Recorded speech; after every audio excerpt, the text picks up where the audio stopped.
Joanne, City Council had scheduled a 1 o'clock closed session to discuss this plan with attorneys, but then had to cancel it when questions were raised by the Free Press about the legality of that meeting. Did it violate the State Open Meetings Act?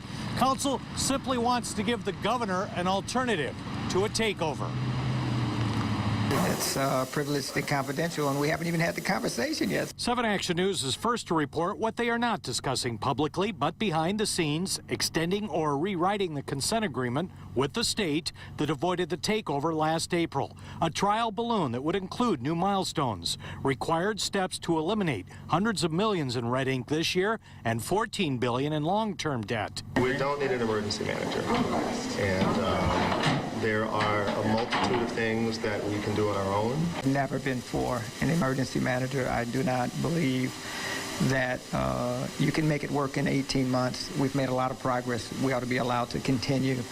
And I know everyone's frustrated with the level of progress. Governor Rick Snyder said last week he wants to meet face-to-face with City Council and Mayor Dave Bing before he decides on a takeover, but another plan is in play. Voters repealed the state takeover law in November. The governor and lame duck Republican-controlled legislature passed a new law. It takes effect next month and automatically eliminates the pay of City Council and the mayor under a takeover.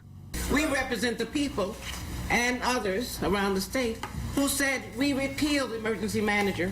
We should stand and we should do that. And we shouldn't be waiting to see if the other shoe was going to drop. We should sue, and I so move.